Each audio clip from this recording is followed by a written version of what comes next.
Hello friends, எல்லாருக்கும் வணக்கம். எல்லோரும் எப்படி இருக்கீங்க? நல்லா இருக்கீங்களா? நாங்களும் நல்லா இருக்கோம். இன்றைக்கி நம்ம சேனலில் என்ன வீடியோ பார்க்க போகிறோம்னு பார்த்தீங்கன்னா, இது சண்டே அன்னைக்கு எடுத்த வீடியோ. அதை தான் நான் உங்களோட ஷேர் பண்ணுறேன். இப்போ வாங்க வீடியோக்குள்ளே போகலாம். அதுக்கு முன்னாடி நம்ம சேனலை பார்த்துட்டு நிறைய பேர் சப்போர்ட் பண்ணுறீங்க, சப்ஸ்கிரைப் பண்ணுறீங்க. எனக்கு சப்ஸ்கிரைப் பண்ண எல்லாருக்குமே ரொம்ப ரொம்ப நன்றி. தொடர்ந்து உங்களோட ஆதரவை நம்ம சேனலுக்கு கொடுங்க. இப்போ வாங்க வீடியோக்குள்ளே போகலாம்.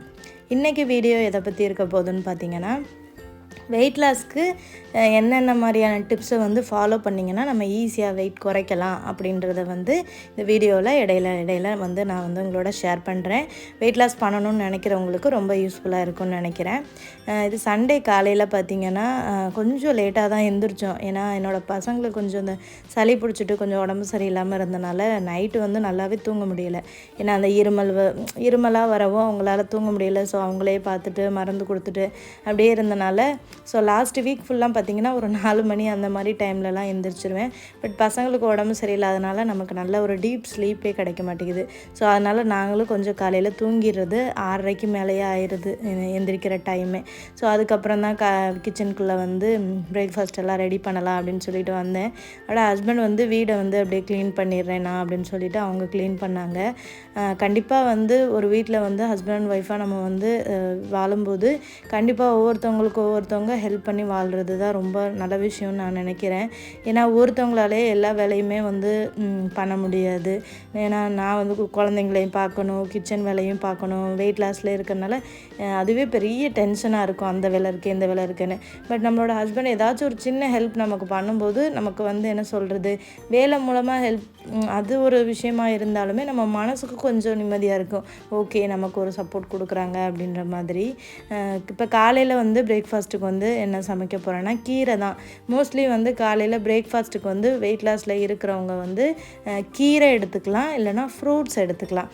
இது ரெண்டுமே பார்த்திங்கன்னா பெஸ்ட்டான ஆப்ஷன்னு நான் சொல்லுவேன்.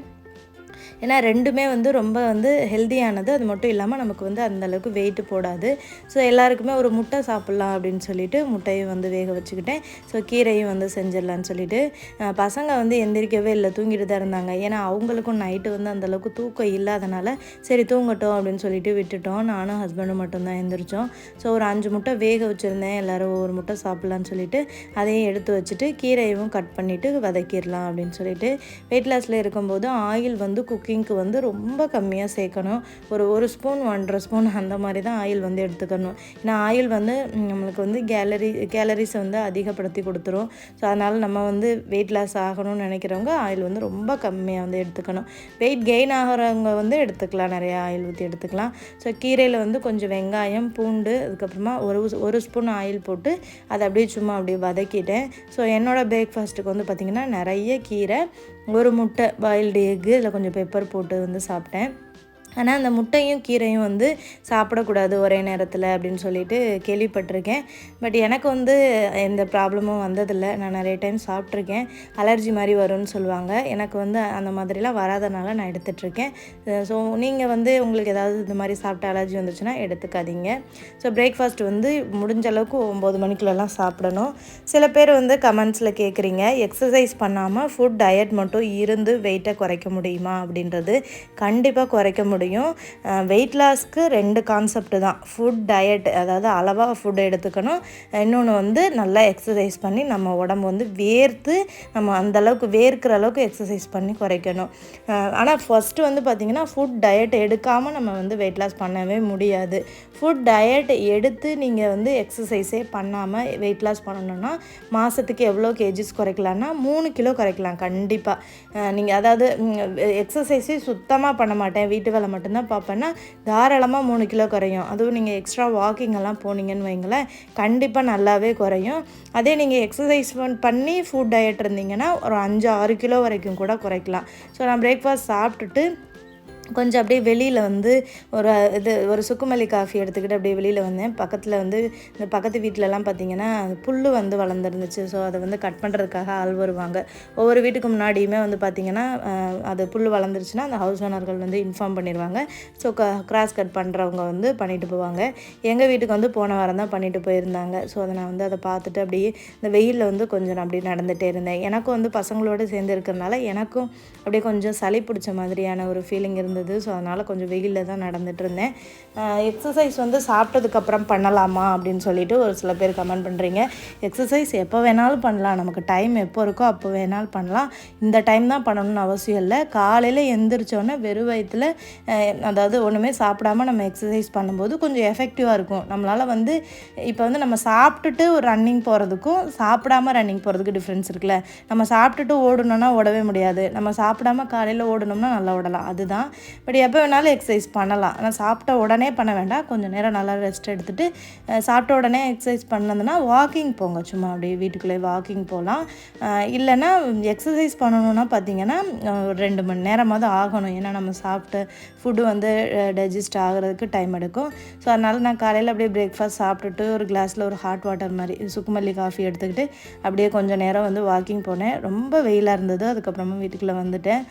அப்புறமா வந்து ராகி இட்லி பண்ணுறதுக்கு ஊற வச்சிடலாம் அப்படின்னு சொல்லிட்டு காலையில் ஊற வச்சோம்னா வந்து ஈவினிங் அரைச்சிடலான்னு சொல்லிட்டு 1 கப் அளவுக்கு அரிசி எடுத்திருக்கேன். நார்மல் எந்த அரிசி வேணாலும் எடுத்துக்கலாம், பொன்னி அரிசி, இட்லி அரிசி, எந்த அரிசி வேணாலும் எடுத்துக்கலாம்.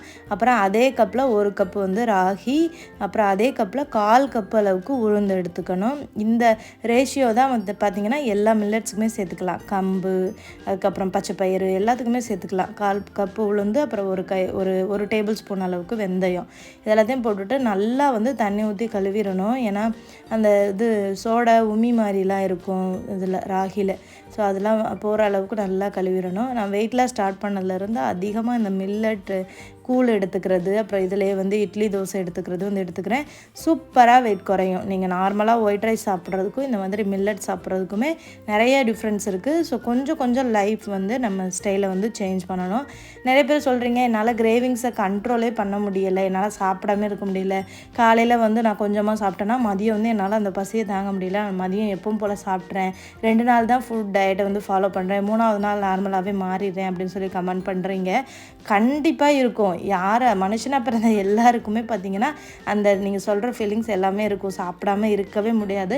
பட் அதையும் தாண்டி எப்படி கண்ட்ரோல் பண்ணுறது அப்படின்னு பார்த்திங்கன்னா ஒரு 1 வீக்கு வந்து ரொம்ப கஷ்டமாக இருக்கும் அந்த டைமை ஃபாலோ பண்ணுறது. ஆனால் கொஞ்சமாக சாப்பிட்றதுன்றது 1 வீக் கஷ்டமாக இருக்கும். அந்த 1 வீக்கை தாண்டிட்டிங்கன்னு வைங்களேன், கண்டிப்பாக அதை ஃபாலோ பண்ணுற மாதிரியே வந்துடும். உண்மையை சொல்லப்போனால் அந்தளவுக்கு வந்து நம்ம உடம்பு பழகிடும் தான் சொல்லணும். கஷ்டமாக தான் இருக்கும், எந்த வேலை செஞ்சாலும் கஷ்டமாக தான் இருக்கும். ஸோ ட்ரை பண்ணுங்கள். ஸோ ராகி வந்து ஊற வச்சுட்டு அப்புறம் பசங்க எந்திரிச்சு வந்துட்டாங்க. அப்புறம் அதை வந்து ப்ரெட்டு வேணும்னு கேட்டிருந்தான். நான் ஹோல்மீல் ப்ரெட்டு வாங்கி வச்சுருந்தேன். ஸோ அதை வந்து பட்டரில் அப்படியே டோஸ்ட் பண்ணி கொடுக்கலான்னு சொல்லிட்டு எடுத்துக்கிட்டேன். சப்பாத்தி சாப்பிட்லாம், இந்த மாதிரி ஹோல்மீல் ப்ரெட்டுமே சாப்பிட்லாம். மைதா ப்ரெட்டை தவிர்த்துட்டு கோதுமை ப்ரெட் இருக்கும், இல்லைனா அந்த மாதிரி ஹோல்மீல் ப்ரெட்டெல்லாம் இருக்குல்ல, அதில் 1, 2 அந்த மாதிரியுமே நம்மளுமே சாப்பிட்லாம். ஸோ நான் பசங்களுக்கு வாங்குறத விட எனக்கு எப்போயாவது கிரேவிங்ஸ் இருந்துச்சுன்னா அந்த ப்ரெட்டில் ஏதாவது சாண்ட்விச் அந்த மாதிரி பண்ணிக்கிடுவேன். ஸோ பட்டரில் வந்து டோஸ்ட் பண்ணிவிட்டு அவங்களுக்கு சும்மா அந்த தேன் இருந்தது அதை ஊற்றி அப்படியே கொடுத்துடலாம் அப்படின்னு சொல்லிட்டு தான் வந்து எடுத்துகிட்ருக்கேன்.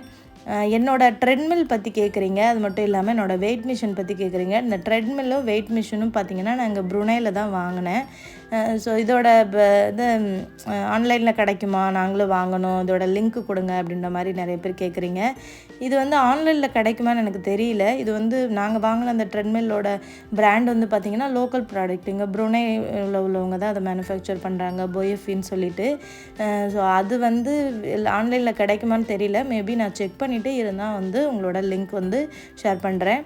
அதுக்கப்புறம் ப்ரெட்டில் வந்து கொஞ்சமாக ஹனி வந்து மிக்ஸ் பண்ணிவிட்டு அப்புறம் அவனுக்கும் ஆதவுக்கும் வந்து இந்த சுக்குமல்லி காஃபி தான் கொடுத்தேன், கருப்பட்டி போட்டு.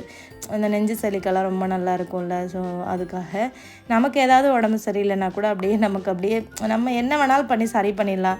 பட் இந்த பசங்களுக்கு உடம்பு சரியில்லைன்னா நமக்கு வந்து ஒரு வேலையுமே ஓட மாட்டேங்குது. இந்த பசங்களுக்கு உடம்பு சரியில்லாமல் இருந்ததுலேருந்து என்னால் அந்த எக்ஸசைஸ் மேலே கான்சன்ட்ரேட்டே பண்ண முடியல. ஆனால் வந்து ஃபுட் டயட்டு கரெக்டாக ஃபாலோ பண்ணுறேன் சாப்பாடு. பட் என்னால் எக்ஸசைஸ் பண்ணுறதுக்கு அந்த ஒரு மைண்ட் செட்டே வர மாட்டேங்குது. ஓகே, ஆனால் வாக்கிங் பண்ணுறேன், கொஞ்சம் நேரம் வாக்கிங் பண்ணுறேன். பட் வந்து வெயிட்டு கூடலை, நம்ம ஏன்னா ஃபுட் டயட்டாக இருக்கிறனால வெயிட்டு கூடலை, அப்படியே இருக்குது, மெயின்டைனாக இருக்குது. இப்போதைக்கு என்னோடய வெயிட்டு பார்த்திங்கன்னா 67.6 இருக்குது. ஸ்டார்டிங் வந்து பார்த்திங்கன்னா ஒரு மாதத்துக்கு முன்னாடி 72.1 இருந்தது. ஸோ இப்போ கிட்டத்தட்ட பார்த்திங்கன்னா ஒரு 5 கிலோ வரைக்குமே நான் குறைச்சிருக்கேன். பட் வெயிட் லாஸ் அப்படின்றது ஒரு ஸ்லோ ப்ராசஸ் தான், மெதுவாக தான் குறையும். ஏன்னா எனக்கு வந்து இப்போ ஒரு 30 வயசு ஆகுதுன்னு வைங்களேன், 30 வயசு ஆகிட்டுருக்கு. சின்ன பிள்ளையிலேருந்து நான் சாப்பிட்ட சாப்பாடு, என்னோடய ஃபேட்டு இதெல்லாமே வந்து என் உடம்புல ஸ்டோர் ஆகிருக்கும். அதை வந்து நான் ஒரு மாதத்தில் குறைக்கிறதுன்றது ரொம்ப கஷ்டம். ஸோ அதை வந்து நமக்கு நிறைய எஃபோர்ட் போடணும், கொஞ்சம் டைம் எடுக்கும். ஸோ அதனால தான் இப்போ ஓரளவுக்கு பரவாயில்ல, 1 மந்த் மந்தில் வந்து ஒரு 5 கேஜி லாஸ் பண்ணியிருக்கேன் அப்படின்றது என்னை பொறுத்தளவுக்கு அது பெரிய விஷயந்தான். அதுக்கப்புறமா சாப்பாடு பசங்களுக்கு பிரேக்ஃபாஸ்ட்லாம் கொடுத்துட்டு வெளியில் போகலாம் கடைக்கு அப்படின்னு சொல்லி தான் கிளம்பினோம். எங்கன்னா மார்க்கெட்டுக்கு தான். ஸோ நிறைய பேர் கேட்குறீங்க, இந்த வீடு உங்களுக்கு சொந்த வீடா, வாடகை வீடா, எங்கே இருக்கீங்க அப்படின்னு சொல்லிட்டு. இந்த வீடு எங்களுக்கு சொந்த வீடெல்லாம் இல்லைங்க. என்னோடய சேனலை ரெகுலராக பார்க்குறவங்களுக்கு தெரியும். பட் புதுசாக சப்ஸ்கிரைபர்ஸ் எல்லாம் வரீங்களா, அவங்களுக்கு வந்து தெரிய வாய்ப்பு இருக்காது. ஸோ அவங்களுக்காக நான் சொல்கிறேன். எங்களோட வீடு வந்து பார்த்திங்கன்னா வாடகை வீடு தான். ஸோ எங்களுக்கு வந்து இந்த வீடு வந்து ஹஸ்பண்ட் வேலை பார்க்குற இடத்துலேருந்து கோட்ரஸ் மாதிரி எங்களுக்கு கொடுத்தது. ஸோ அதனால தான் நாங்கள் இங்கே ஸ்டே பண்ணியிருக்கோம். மற்றபடி சொந்த வீடு வாடகை வீடெல்லாம் இல்லை. ஸோ அவங்களே கோட்ரஸ் மாதிரி கொடுத்தனால ரெண்ட் எல்லாமே அதிலே எங்களுக்கு கவர் ஆயிரும். ஸோ நாங்கள் வந்து மார்க்கெட்டுக்கு தான் வந்திருந்தோம். சரி ஏதாவது மீன் இதுக்கு நண்டு வாங்கலான்னு தான் வந்தோம். ஏன்னா ஆதவுக்கு சளி, எல்லாருக்குமே சளியாக இருக்கிறதுனால நண்டு வாங்கிட்டு வந்து சூப் வைக்கலான்னு தான் வந்தோம். பட் ஈவினிங் மதியத்துக்கு மேலே ஆனனால வந்துட்டு நண்டு எதுவுமே கிடைக்கல. கொஞ்சம் மீன் அந்த மாதிரி தான் இருந்தது. நம்ம என்றைக்கு வந்து நண்டு வாங்க வாரமோ அன்றைக்கி நண்டு கிடைக்காதுங்க. என்றைக்கு வந்து நண்டை வாங்காமல் வாங்க வேண்டாம் அப்படின்னு நினச்சிட்டு வரமோ அப்போ எல்லா கடையிலையுமே போட்டிருப்பாங்க. ஸோ அப்படி தான் நம்ம எதிர்பார்க்கும் போது எதுவுமே கிடைக்காதுன்னு சொல்லுவாங்கள்ல, அந்த மாதிரி தான். எப்போவுமே இந்த கடையில் கூட்டமாக இருக்கும். இந்த கடையில் என்ன தான் இருக்குன்னு தெரியாது, எப்போவுமே இந்த கடையில் கூட்டமாக தான் இருக்கும். சரி அப்படி என்ன தான் போட்டிருக்காங்க அப்படின்னு சொல்லி உள்ளே எட்டி பார்த்தா அப்போ தான் ஃப்ரெஷ்ஷான மீனாக லைட்டாக துடிச்சிட்டெல்லாம் இருந்துச்சு. அந்தளவுக்கு ஃப்ரெஷ்ஷாக இருந்தது. பெரிய பெரிய மீனுங்க, இந்த வெலை மீன் சொல்லுவாங்கள்ல, அந்த மாதிரி டைப்பில் நிறைய பெரிய மீன். ஆனால் எங்களை பொறுத்த வரைக்கும் இந்த பெரிய மீன்களை விட சின்ன மீன் தான் வந்து நல்லா டேஸ்ட் அதிகமாக இருக்கும் அப்படின்னு சொல்லுவாங்க. நாங்கள் சின்ன மீன் தான் மோஸ்ட்லி வாங்குவோம். இந்த மீன் நல்லா ஃப்ரெஷ்ஷாக இருந்தது. அந்த கண்ணை பார்த்தாலே தெரியுது பார்த்தீங்களா, கண் எவ்வளோ அப்படியே பளிச்சுன்னு இருக்குன்னு. ஸோ அப்படி நாங்கள் அப்படியே வந்தோம். நண்டு இல்லாதனால இப்படி சும்மா பார்த்துட்டு போகலான்னு சொல்லிட்டு. இந்த இவர்கிட்ட மட்டும் நண்டு இருந்துச்சு, ஆனால் அது அந்தளவுக்கு நல்லா இல்லை, இது பழசாக இருந்த மாதிரி இருந்துச்சு. அப்புறம் இங்கே கனவை வந்து வச்சுருந்தாங்க. ஒரு தட்டு ஃபுல்லாக நிறையா இருந்தது. இது வந்து $5 போட்டு வச்சுருந்தாங்க. சரி அதையாவது வாங்கலாம் அப்படின்னு சொல்லிட்டு அதில் ஒரு பிளேட் வந்து வாங்கினோம். இங்கே ப்ருனை டாலர் வந்து நம்ம இந்தியன் ருப்பீஸ்க்கு வந்து எவ்வளோ வரும்னு பார்த்தீங்கன்னா ஒரு $60 வரும். ஸோ $5 பார்த்திங்கன்னா ஒரு $300 வருது. இது நம்ம ஊர் காசுக்கு கால்குலேட் பண்ணும்போது அதிகம் தான். பட் இங்கே ப்ருனை டாலருக்கு படி பார்க்கும்போது இது கம்மி தான். ஸோ எந்த பொருளுமே பார்த்திங்கன்னா நம்ம ஊர் காசுக்கு கால்குலேட் பண்ணோம்னா நம்ம வந்து வாங்கவே முடியாது. ஸோ அதை எப்போவுமே நம்ம திங்க் பண்ணக்கூடாது. அப்போதைக்கு நம்ம என்ன நமக்கு தேவையானதை வாங்க தானே வேணும். அதோட நாங்கள் அது கொஞ்சம் வாங்கிட்டு வந்தோம். சரி நான் பின்ன அதை வந்து ஃப்ரிட்ஜில் வச்சுட்டு இதை வந்து ஏதாவது கறி மாதிரி வச்சுக்கலான்னு. அப்புறம் வாங்கிட்டு அப்படியே கிளம்பியாச்சு.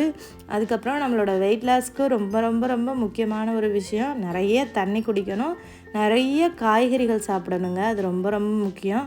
ஏன்னா நம்ம சாப்பிடாம இருந்தெல்லாம் வெயிட்டை வந்து குறைக்கக்கூடாது, ஹெல்த்தியாக சாப்பிட்டு குறைக்கணும், அப்படி தான் நினைக்கணும். சாப்பிடாமல் இருந்து குறைச்சோம்னா நம்ம உடம்புல நிறைய வந்து ப்ராப்ளம் வர ஆரம்பிச்சிடும். நமக்கு முடியெல்லாம் குட்டிடும். அது மட்டும் இல்லாமல் என்ன சொல்கிறது, நம்ம ஃபேஸ்லேயே தெரியும். நம்ம ஹெல்த்தியாக குறைச்சோன்னா நம்ம ஃபேஸ் ஹெல்த்தியாக இருக்கும். நம்ம ஹெல்த்தி இல்லாமல் சாப்பிடாமல் இருந்து குறைச்சோம்னா நம்ம ஃபேஸ் ரொம்ப டல்லாக இருக்கும். ஸோ அதோட அப்புறம் நாங்கள் இங்கே வந்து இந்த ரோட் சைடு கடையெல்லாம் இருக்கும். இங்கேயுமே காய்கறிகள் கிடைக்கும், ஆனால் இங்கே கொஞ்சம் ரேட் அதிகமாக இருக்கும். அதனால் நாங்கள் இங்கே மீன் மட்டும் வாங்கிட்டு அப்படியே கிளம்பிடுவோம். இங்கே ப்ருனையில் பார்த்திங்கன்னா செங்குராங் அப்படின்னு ஒரு மார்க்கெட் இருக்குது. இங்கே தான் நான் வந்து வாங்குவேன் எல்லா காய்கறிகளுமே. ரொம்ப வந்து கொஞ்சம் கம்மியாகவும் இருக்கும், ஹோல்சேலாகவும் இந்த ஹோட்டல்ஸுக்கு மொத்தமாக வாங்குறவங்கெல்லாம் இங்கே வந்து வாங்குவாங்க. அது மட்டும் இல்லாமல் எல்லா காய்கறிகளுமே கிடைக்கும் ஒரே இடத்துல. ஸோ அதனால் நான் வந்து இங்கே வந்து வாங்கிட்டு போயிடுவோம். ஓரளவுக்கு பரவாயில்ல தான். ஒரு சில காய்கறிகள் மட்டும்தான் ரேட்டு கூட இருக்கும். இந்த ப்ரக்கோலி, அப்புறம் காலிஃப்ளவர், அதெல்லாம் கொஞ்சம் ரேட்டு கூட இருக்கும். மற்றபடி மற்ற காய்கறிகள்லாம் $1 $2 அப்படியே வாங்கிடலாம். ஓரளவுக்கு இந்த வாரத்துக்கு தேவையான காய்கறிகள்லாம் நான் வாங்கிட்டு வந்துட்டேன். நிறைய பேர் கமெண்ட் பண்ணியிருந்தீங்க, இவ்வளோ காய்கறி வாங்கி எப்படி சமைச்சு ஒரு வாரத்தில் சாப்பிட்றீங்கன்னு சொல்லிட்டு. நான் வந்து வெயிட் லாஸில் இருக்கிறதுனால எப்படியும் வந்து ஒரு நாளைக்கு 2 அதாவது ஒரு குழம்பு 2 பொரியல் காய்கறியாவது வச்சுருவேன். ஏன்னா காய்கறிகள் நிறையா சாப்பிடணுன்றது. அதனால் வந்துட்டு காய்கறி நிறையா வாங்கினா தான் எனக்கு கரெக்டாக வரும் இந்த 1 வீக்குக்கு. சண்டே தான் நான் போய் காய்கறி வாங்குறது. சண்டே இல்லைனா சாட்டர்டே போவேன். சாட்டர்டே ஃப்ரீயாக இருந்தால் ஈவினிங் போவேன், இல்லைனா சண்டே வந்து போகிறது. ஸோ அதனால் இவ்வளோ காய்கறிகள் வாங்கினா தான் எனக்கு வந்து போதுமானதாக இருக்கும். சில பேர் சொல்கிறீங்க வெயிட் லாஸ்க்கு வந்து நான்வெஜ் எடுத்துக்கக்கூடாதுன்னு. அப்படிலாம் கிடையாது. நான்வெஜ்ஜில் நிறைய சத்துக்கள் இருக்குது, ப்ரோட்டீன் வந்து அதிகமாக இருக்குது. கண்டிப்பாக நான்வெஜ் எடுத்துக்கணும். எதுனாலுமே ஒரு அளவாக எடுத்துக்கணும், சிக்கனாக இருக்கட்டும். ஆனால் மட்டன் வந்து ரொம்ப கொஞ்சம் கொலஸ்ட்ரால்னு சொல்லுவாங்க. எங்களுக்கு இங்கே ப்ருனையில் மட்டன் கிடைக்காது, அதனால் நாங்கள் வாங்குறதில்ல.